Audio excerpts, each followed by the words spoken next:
warahmatullahi wabarakatuh. Waalaikumsalam warahmatullahi wabarakatuh. Kawan-kawan semua, kita kumpul lagi. Ya tidak boleh malam-malam karena kita harus menghadiri rekan sejawat. Iya. Jadi Besok pagi. besok itu akan ada lanjutan sidang Dr. Tifa, Ya. yaitu pembacaan nota pembelaan atau eksepsi ya. Ya. Eksepsi yang sudah disampaikan dan menarik ya, bagaimanapun eksepsi ini juga sedikit banyak akan berpengaruh pada kasus Mas Roy ya. Betul. Karena Mas Roy pun akan menghadapi fase itu seandainya nanti masuk pokok perkara, Ya. dibacakan dakwaan. Tapi for the time being, untuk sementara waktu ini masih berjuang untuk merontokkan beberapa pasal di dalam dakwaan yang diperkirakan kurang lebih sama. Ya. Jadi terutama pasal 32 ayat 1 yang sudah sadar dan pasal 35. Ya. Alhamdulillah kemarin hari Selasa, Kita Selasa ya, Selasa. kita mendapatkan kemenangan bahwa penggeledahan, penangkapan dan penahanan sebagai satu kesatuan tindakan oleh penyidik Polda Metro Jaya dinyatakan tidak sah. Ya, tetapi memang beberapa permintaan tidak dikabulkan, itu sebenarnya karena memang ya sengaja saja minta yang banyak. Padahal tujuan kita memang 3 hal tersebut. Nah, apakah nanti akan ada langkah selanjutnya seperti rehabilitasi, apakah minta ganti rugi dan lain sebagainya, Ya. kita akan tanyakan kepada Mas Roy. Ya. Jadi satu, apa langkah selanjutnya setelah kemenangan? Apakah mau minta rehabilitasi? Apakah kemudian minta ganti rugi? Iya. Apakah mau mengadukan penyidik yang harusnya bertanggung jawab pada proses penggeledahan, Betul. penangkapan dan penahanan? Ya. Ketiga, kemudian bagaimana dengan sidang Dr. Tifa? Apakah Mas Roy akan hadir dengan rombongannya para sirkus-sirkus ini? Silakan Mas Roy. Pemandu suara. Iya. Assalamualaikum warahmatullahi Lengkap, ya? wabarakatuh. Iya. Jadi pertama-tama sekali lagi terima kasih kepada warga masyarakat yang sudah memberikan support dan juga apresiasi atas keberhasilan kita kemarin, Mas Raffi dan Pak Hugo ya. Meskipun juga banyak yang kemudian berusaha meminimalkan ya, atau berusaha mengkecilkan arti kemarin, wah itu kan yang di praper itu kan gak ngaruh sama sekali ya kan gitu. Kenapa baru sekarang berani prapernya gitu. Ya udah gak apa-apa, memang sekarang, dulu katanya kan kita ditantang terus ya kan. Masa nggak berani prapit ya kan gitu. Masa nggak berani prapit, nah kita sekarang prapit. Tapi kan begitu prapit bilang, wah itu menghambat persidangan. Nah itu maksudnya. Jadi kemarin betul ya, jadi teman-teman semua tadi bagus sekali apa yang disampaikan Mas Refli soal kemarin itu ada beberapa hal yang belum dikabulkan ya gitu. Jadi artinya soal rehabilitasi nama baik dan juga ganti rugi. Itu adalah hak ya, hak dan juga yang mungkin sangat mungkin untuk kami lakukan ya, termasuk juga aduan kepada penyidik yang bertanggung jawab terhadap ketiga hal yang jelas-jelas sudah dinyatakan tidak syah. Jadi karena jelas sudah dinyatakan tidak syah, maka tidak ada alasan bagi kami untuk tidak kemudian mempersoalkannya. Saya kira kalimat saya sudah jelas itu. Nah, jadi tidak perlu dituliskan atau tidak perlu dikatakan dengan garis tegas.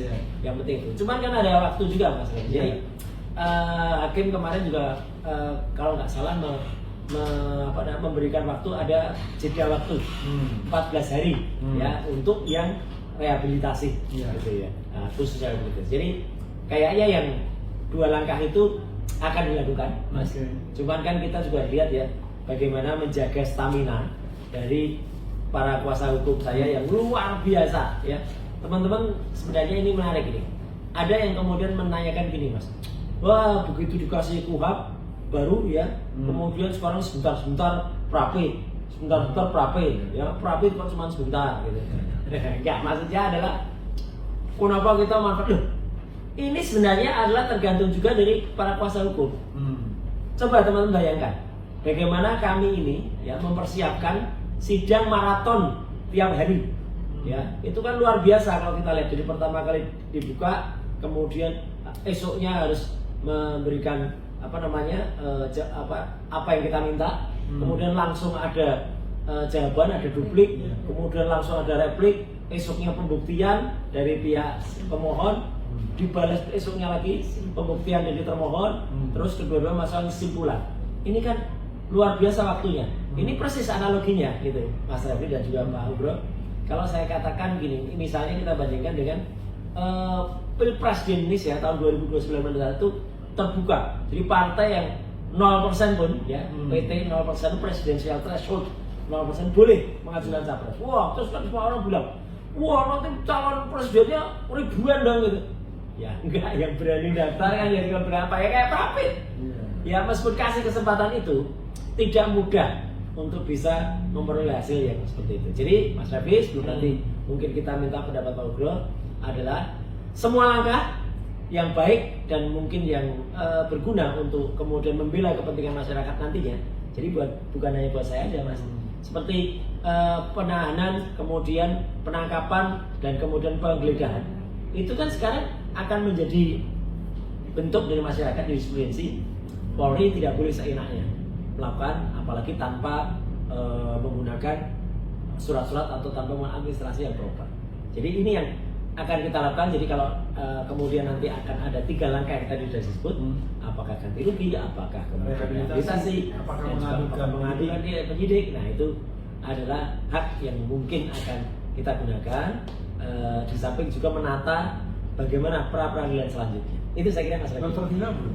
Oh iya, kalau Dr. Tiva insya Allah saya akan hadir juga, tentu juga bersama teman-teman yang kita kan tetap satu, ya.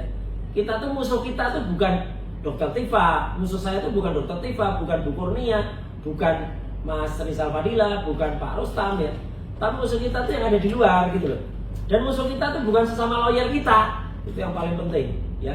Kita tuh tetap harus bersama. Caranya bebas, terserah. Bagaimana cara teman-teman lawyer itu membela klien, tapi jangan menyerang antar lawyer. Itu yang paling penting. Jadi insya Allah Dr. Tiva besok kita akan membersamai bersama dengan pasukan cheerleader. Itu kalau kata termul. Ya, Oke. Ya, sekedar mengingatkan ya agenda pra-peradilan kemarin. Itu pertama adalah pembacaan permohonan. Ya. Itu pada hari Senin. Betul. Kemudian pada hari Selasa jawaban termohon. Betul. Pada hari Selasa itu pula langsung ada replik. Dimintakan pembuatan replik 2 jam dikasih waktu. Ya. Kita bikinlah replik. Lalu setelah replik dibacakan, duplik 2 jam juga. Iya. Mereka ya. Kemudian hari Rabunya itu pembuktian. Oke. Nah, dari pihak pemohon. Ya. Termasuk menghadirkan saksi dan ahli. Nah, Kamisnya sebaliknya pihak termohon dan turut termohon. Nah, pihak termohon hanya mengajukan ahli, tidak mengajukan saksi. Nah, kemudian hari Jumat itu penyampaian kesimpulan, tidak sidang. Hari Selasa itu putusan. Betul. Nah, nanti kita petualangan ini kita akan mulai lagi, yaitu pada hari Jumat nanti yang ada pra-peradilan khusus untuk pasal 32 ayat 1. Jadi penggunaan pasal 32 ayat 1 untuk dijadikan landasan atau dasar penersangkaan Mas Roy. Yang kita tengarai tidak memenuhi bukti permulaan yang cukup, yaitu minimal 2 alat bukti. Itu dalilnya. Jadi kita tidak masuk pada substansinya, tapi pada masuk administrasinya. Apakah dia memang memiliki bukti permulaan yang cukup atau tidak? Kalau tidak memiliki bukti, kita akan dari bukti itu kalau kita lihat permohonannya itu ada 5 kan menurut KUHP lama. Saksi, ahli, surat, petunjuk dan keterangan terdakwa. Tapi keterangan terdakwa dan petunjuk itu hanya bisa dilakukan di persidangan. Maka tinggal 3, surat, kemudian saksi dan ahli. Atau kombinasi ketiganya atau kombinasi dua. Intinya adalah 3 ini. Nah, kita menginginkan challenge-nya adalah kalau dia saksi, kita lihat apakah ada saksi yang melihat Mas Roy melakukan proses pengubahan, perusakan sehingga dokumen milik Pak Jokowi itu rusak. Dan ada yang melihat saya posting yang mentransformasikan, mentransmisikan, itu penting banget itu. Kemudian kalau dia ahli bisa menerangkan bahwa ada sebuah image processing yang menyebabkan dokumen itu rusak. Ya, aslinya jadi rusak ya, Rusak. bukan kemudian hasil dari ini. Ya. Nah, itu. Kemudian kalau surat ya harus ada bukti, misalnya Ya. Mas Roy membobol katakanlah Komputernya di sini. komputernya Ya, atau data di Jokowi, sini. Ya. ngambil datanya atau bahkan nyolong komputernya. Ya, itu lain kalau itu Ya. pidananya, bukan ITE. Ya, kalau tapi pidananya. nyolong komputer itu juga bisa karena itu Ya, karena ya. dengan nyolong komputer itu tidak kemudian bisa akses. data Ya. itu nggak bisa diakses, lalu Ya. datanya diubah, dirusak dan lain Ya. sebagainya yang kebetulan dalam komputer Ya. itu. Jadi baik melalui internet maupun Ya. tidak internet. Nah, Ya. kita challenge Ya. ya, intinya mensomir. Sudah mensumir ya. Mensomir kan? Kita challenge kepada pihak termohon nanti Ya, penyidik, betul. silakan Anda tunjukkan bahwa Anda Buktinya punya mana? Ya. minimal 2 Ya. alat bukti untuk Ya. menggunakan pasal 32 Ya, ayat itu. 1 Ya. yang ancaman hukumannya tidak main-main 8 8 tahun tahun. penjara. Ini kenapa kemudian kita mengajukan satu pasal saja? Begini, kalau orang mengatakan Mas Roy katanya Mengulur-ulur. enggak. Justru ini agar kita bisa berkonsentrasi fokus. Iya.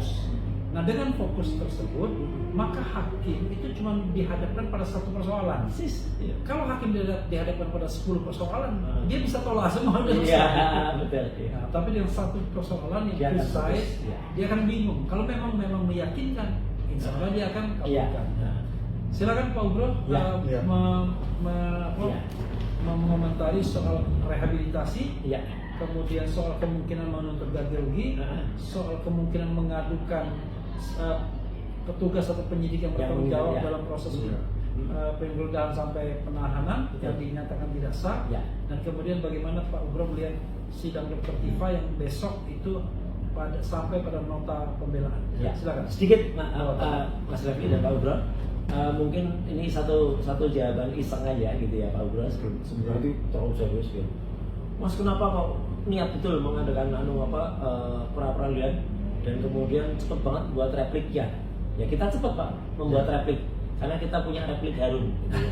Gitu. Kalau di sana mungkin agak lambat karena di sana yang menjawab nanti Al-Katirik. Gitu. Silakan Pak Ugro. Monggo. Sudah ada. Terima kasih Mas Refli, Mas Roy. Jadi saya melihat suatu proses pra-peradilan itu adalah ibarat bengkel itu kelas ketok dan buku. Iya, komplit. Iya, jadi untuk memperbaiki yang bengkok-bengkok, yang banyak diperbaiki. Jadi Iya. jangan dianggap menang kalah seperti pertandingan sepak bola dunia. Iya. Ya, jadi sangat baik karena saya mencoba membaca peraturan Kapolri nomor 6 tahun 2019 ya, berkaitan dengan penyidikan tindak pidana. Saya melihat bahwa ini nanti perlu disempurnakan setelah terbitnya hukum acara pidana yang baru. Ya. Nah, pra peradilan yang diajukan oleh pemohon yaitu Mas Roy di sini dan penasihat hukum itu, menurut saya adalah kontribusi yang sangat produktif. Iya. Jangan sampai ini nanti terjadi kemudian terhadap seseorang yang mengalami nasib yang sama seperti dialami Mas Roy dan Dr. Tifa. Jadi karena kemarin diajukan berkaitan dengan permasalahan penangkapan, penggeledahan dan penahanan. Nah, mudah-mudahan ini ya kita berterima kasih hakimnya bisa memutus dengan dengan tegas, Ya.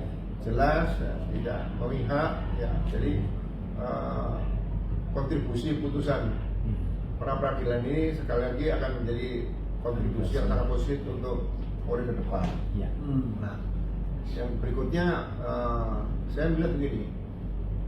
Kalau orang menanyakan tadi apakah ada pengaruhnya terhadap Oh iya, pokok perkara. pokok perkara, ya tidak ada yang bisa mempengaruhi berkas perkara atau pokok perkara, ya kan? Ya. Itu nanti dalam persidangan di situ, Ya. Dr. Tifa. Jadi kalau mempengaruhi hakim yang menyidangkan, ya kan? Keyakinan di situ kan ada hakim nanti. Ya. Kemudian jaksa sebagai penuntut nanti pada saat proses sidang sudah berjalan. Pasti sekarang dengan situasi pra peradilan ini ada semacam keraguan-keraguan. Iya. Apakah mungkin nanti ke depan ini, ya, kalau saya melihat berkas perkara Mas Roy dengan Dr. Tifa ini kan suatu perkara yang sama, Betul. Kenapa di? ya. Malah tadi ada Trismon, Iya. ada apa Damian Lubis, ada Bandisan. Ini peristiwa yang sama, Ya. ya kan? Nah, karena peristiwa yang sama tidak pernah dimasukkan dalam KUHP yang lama itu pasal 55 atau 56. Penyertaannya. Ya. Kemudian akhirnya dibikin klaster, ya kan? Nah, klaster juga masing-masing tidak ada pasal 555-nya penyertaan. Ya. Di yang klaster yang satu juga tidak ada, ya kan? Nah, saya mencoba mendalami tentang klaster atau pemisahan berkas perkara. Ya. Saya melihat bahwa di hukum acara pidana yang lama pasal 142, ya, ini contoh saja. Seorang jaksa apabila menerima satu berkas perkara, bukan satu perkara, kan? Satu berkas perkara dari penyidik, Ya. Kemudian di dalamnya memuat beberapa perkara pidana, Ya. dan juga beberapa tersangka. Itu nanti pada saat penuntutan, penuntutan itu maksudnya proses sidang sudah selesai sampai pembuktian. Ya. Nah, pada saat penuntutan itu baru dibacakan. jaksa bisa menuntut Ya, masing-masing terdakwa, bukan masing tersangka. Ya, ya. Jadi memang saya harus dibedakan antara berkas perkara dan perkara tersangka dan terdakwa. Jadi kondisi yang terjadi saat ini, ya kebetulan berkasnya Mas Roy harus masuk ke sidang pra-peradilan. Ya. Nah, Dokter Diva sudah sidang duluan. Ya. Nah, saya mulai berpikir lagi nih, apakah nanti saksi, ahli semuanya dihadirkan pada saat Harus sidang double. Dokter Diva?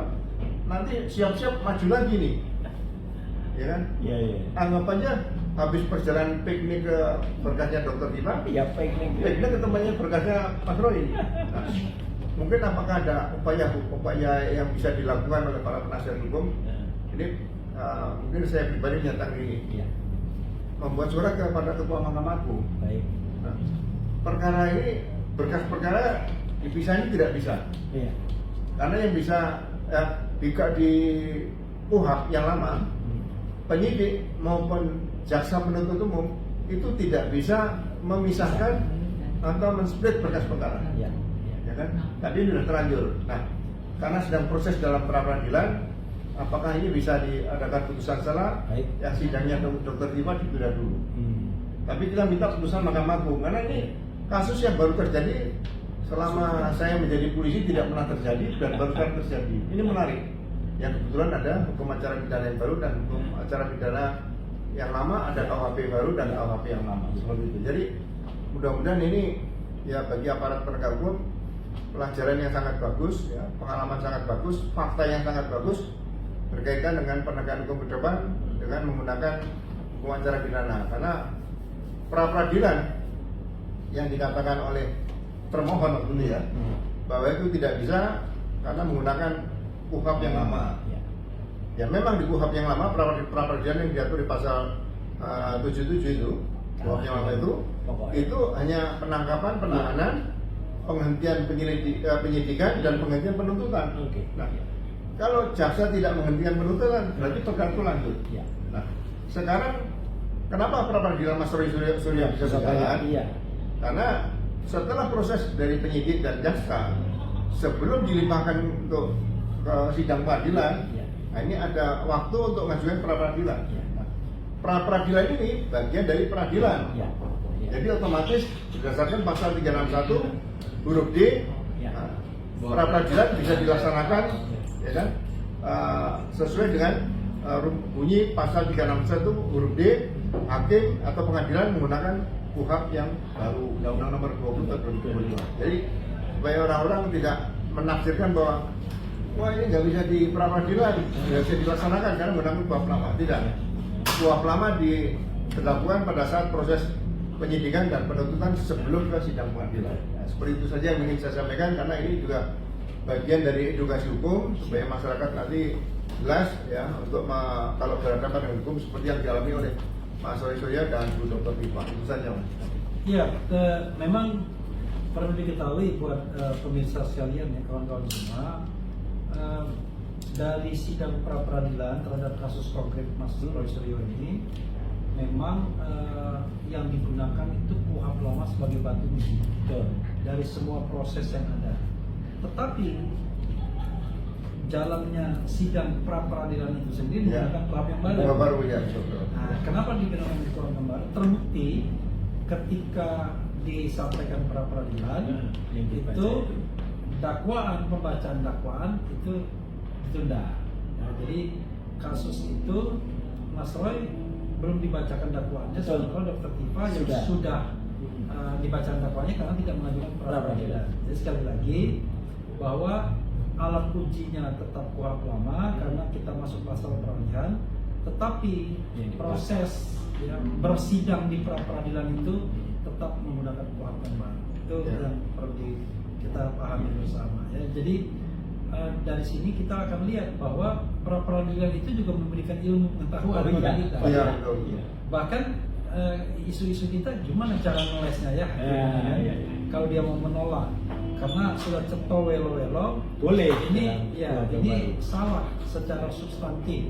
Nah, memang sebenarnya kita mendalilkan bahwa kemarin itu harusnya menggunakan kuhap yang baru dengan dasar begini, Bro.